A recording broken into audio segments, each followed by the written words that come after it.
time for Rekha's Voice. Rekha Basu from the Des Moines Register. And you're all fired up again this morning, Rekha. I can't help myself. Oh my God, this Donald Trump thing is just getting out of control. You're like Jeannie Mo's.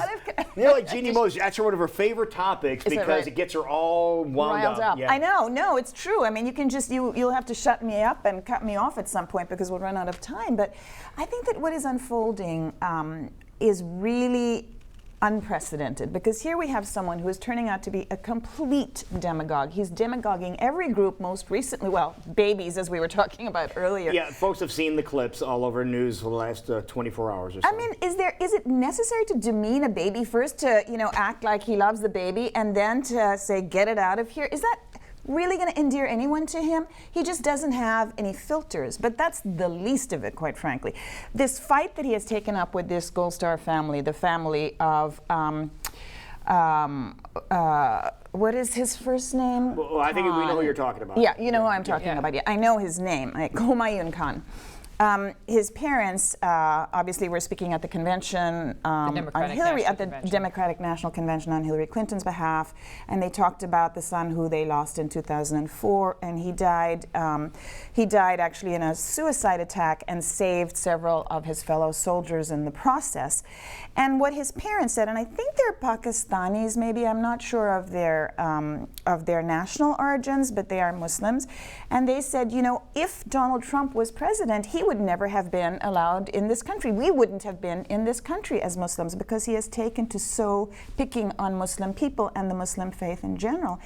What does Donald Trump respond? Well, the mother didn't even say anything. She just stood there and said nothing. She probably wasn't allowed to speak. I mean, what kind of ridiculous stereotypes does he have of Muslim people, that women are not allowed to speak? She was standing there on stage, and she said later she was so overwhelmed that she was afraid she would break into tears, and so she couldn't speak. And she's also, she's not a natural speaker. A lot of people are not natural speakers.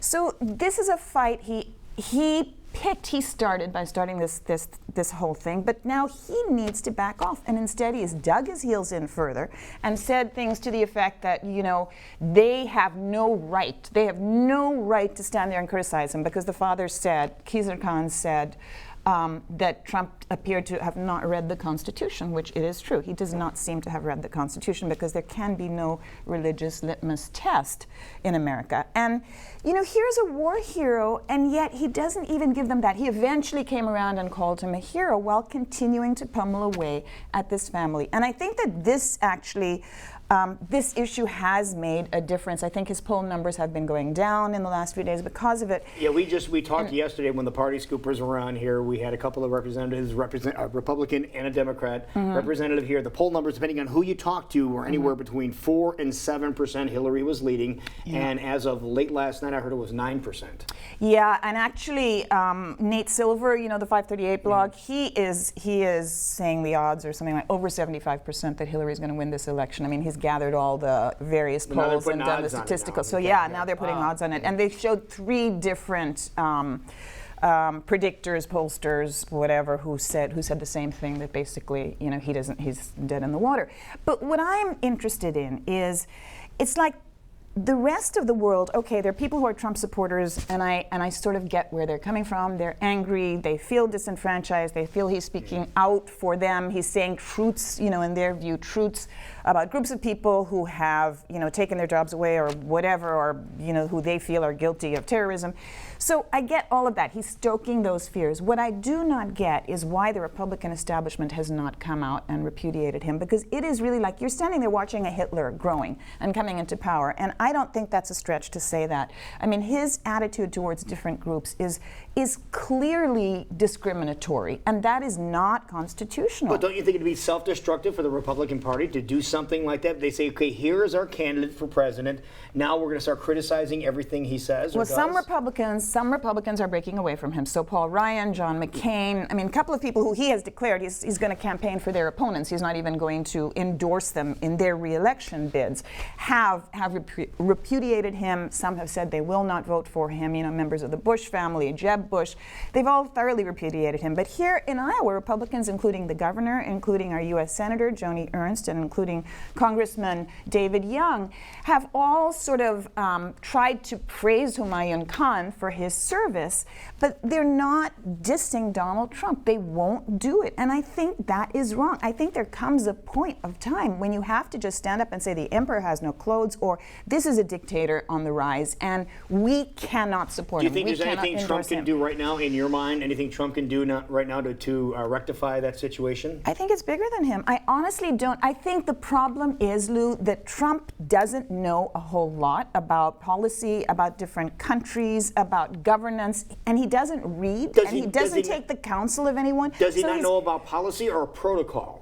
No, I think it's both. I mean, he's known not to read. The New Yorker did a profile of him in which he doesn't read books, he doesn't consult with anyone, and he is on television saying this in clips that are running for Hillary Clinton's campaign, saying he relies on his own counsel. So he doesn't get briefings. He's unique among presidential candidates in that he doesn't rely on experts in those various fields to brief him on what's going on, and he has not had campaign managers who are strong, passionate people. They're more about, you know, the nuts and bolts of running a campaign rather than overall guidance. He's relied on his family for that.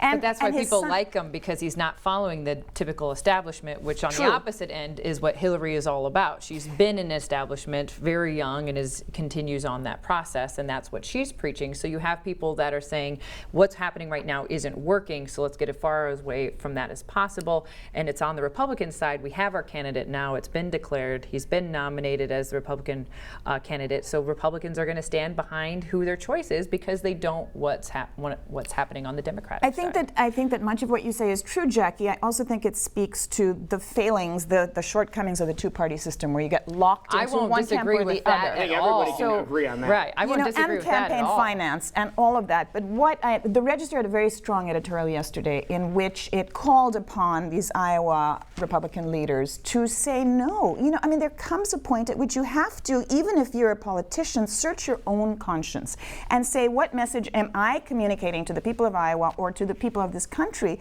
when I continue to back him in spite of all of this demagoguery coming out of his mouth? But what would happen if a bunch of Republicans did what you just got done mentioning and said, you know what, I'm going to step away from this presidential candidate, I'm going to distance myself from this presidential candidate, and a lot of Republicans did that, they're giving the election away then? Well, I mean, there's still things they could do symbolically. They could, you know, as it is, the election looks like it's going in Hillary Clinton's direction. But we don't know until election day. I was going to say, it's way too early. It's way too early. Absolutely. I mean, I feel like I keep thinking he's going to self-destruct with every next crazy thing. But think about all the different things he said. I don't think he's saying anything now that has been any more harmful. No disrespect to, you know, what he's been saying now against the Gold family and things like that. But it's like he hasn't said anything now that's shocking anymore to me, because he said so many things previously. Because people have developed a thicker skin about him. I mean, that people have developed a higher threshold because, you know, everybody expects that he's going to say outrageous things. Mm-hmm. And so he's become sort of a cartoonish character for some people that's not dangerous. And I think the problem with that is that we forget that he is dangerous, that if he were in office, who knows what he'd be liable to do. He is so thin-skinned. This whole business about breaking into, you know, inviting Russia to infiltrate DNC emails and the computer system is ridiculous. When has a foreign leader ever invited, or when has an American leader ever invited a foreign leader to come in and hack our computer systems? That's just completely outrageous.